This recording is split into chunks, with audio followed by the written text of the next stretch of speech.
No major injuries then. Good. I briefed the recovered soldiers and sent them on their way as quickly as I could, but nevertheless feared they would not make it in time.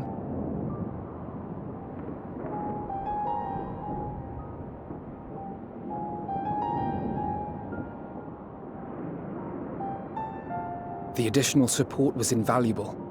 Your men saved more than a few lives.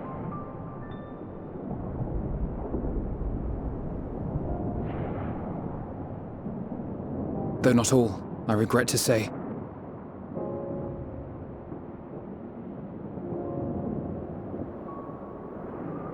I take it that I'm addressing Lucia Junius. I'm the Forum's envoy, Fortuneau Leveilleur.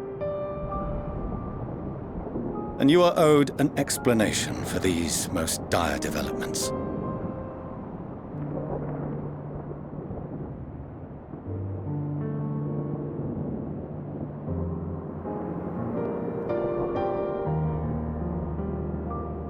Another trial wrought by the final days. I was beginning to suspect as much. You doubtless feel some consternation having been forced to abandon your original plan. But trust me when I say you were right to send the refugees elsewhere. Beasts have been sighted within the capital. Perhaps it was a stroke of grim fortune that the population was decimated beforehand, as they've yet to appear in any great number, but in time. In any case, Maxima leads the remainder of the contingent in an effort to cull the creatures and evacuate the populace as we speak. Once the airships have taken to the skies, I pray your men can be persuaded to join him. You'll permit us to retain our weapons? I wouldn't have sent you after the Scions were I expecting you to stab them in the back. And I, for one, would not consider past transgressions more relevant than future contributions. Regardless of the circumstances that saw us at odds before, we need men of courage now, more than ever.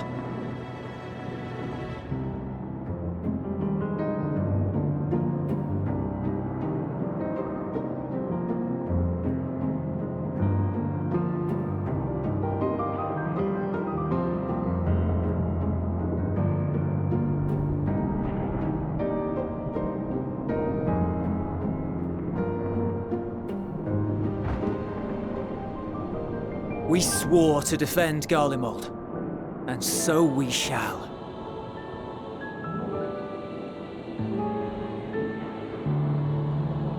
It seems you have everything under control.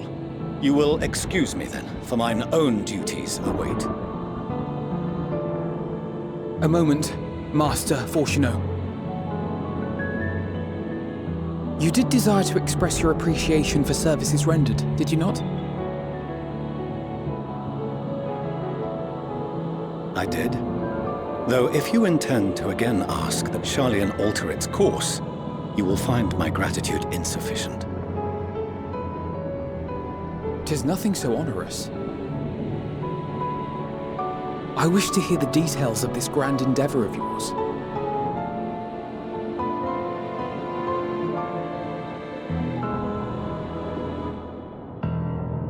Do you swear to listen and to learn, and not to embark upon some scheme to impede us? I swear.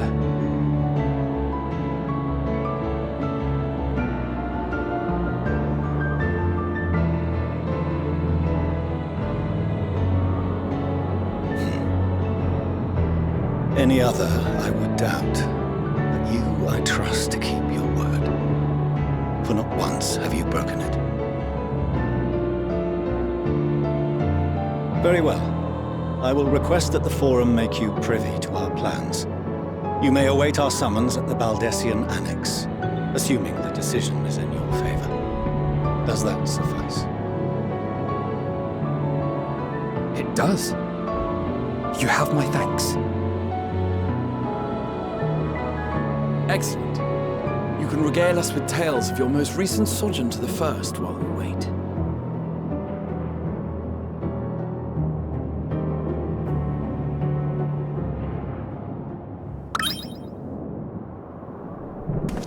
Did you hear something just now?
Dawn may banish even the darkest night, and to this bitter clime bring warmth and comfort.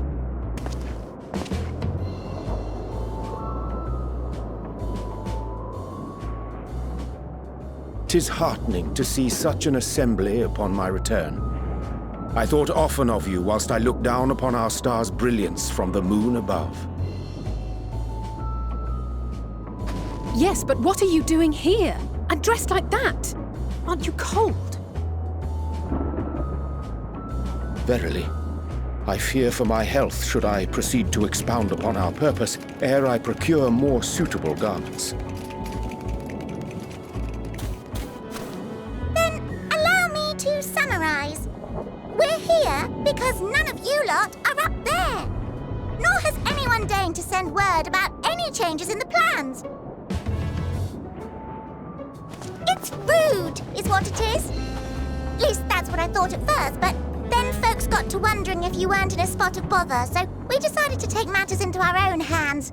Come down here and help, if our help be needed. So she says, but it's also something of a convenient excuse to visit Aetheris. Oriange made it sound absolutely marvelous. More so before the impending doom, but still. And it's not like there will ever be a better time. What with the aforementioned doom? Marvellous, they say, yet not an ounce of pudding to be found. I must suffer Oriange's inferior works no more. Hey! Maybe consider the plight of present company before you go blathering on about pudding and doom? Ahem. As I was saying, should you require any assistance with whatever, we are at your disposal. We were born from Hydaelyn's love for the lives of this star, so naturally we would much prefer to see them continue. Twiddling our thumbs up on the moon is hardly conducive to that, though, is it? Aye, not when you've all got such precious thoughts and feelings and hopes for the future deserving of more active preservation. Speaking to Oriange made us realize that while we've carried out our duties to the letter, we've failed to fulfill them in spirit.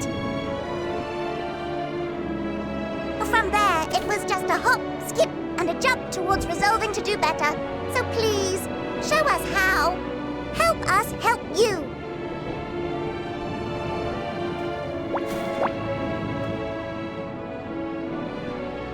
Forgive me, but are they... Thy distant collaborators, indeed. Hail, fellow, well met.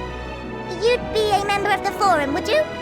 It's an honor and a pleasure to meet you at last. I'm Livingway, Hydaelyn's right paw. That last bit is very important, as am I, if I may humbly say so myself.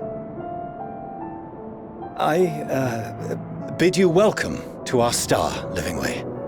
On behalf of the Forum, I thank you for traveling such a distance to meet us. As you have surmised, preparations for the Exodus have not proceeded as smoothly as we had hoped. I should be happy to personally escort you to our headquarters in Charlian, where you may advise us as you deem fit.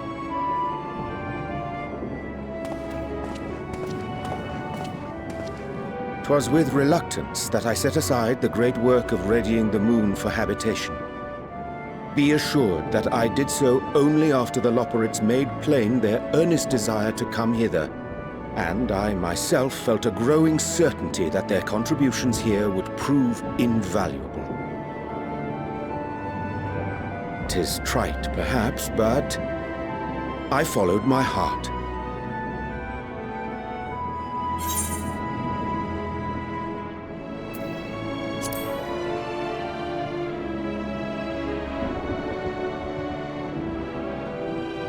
For a time, at least. Nevertheless, 'twas worth the journey to find present company well. Wilt thou attend us at the Forum and lend thine own wisdom?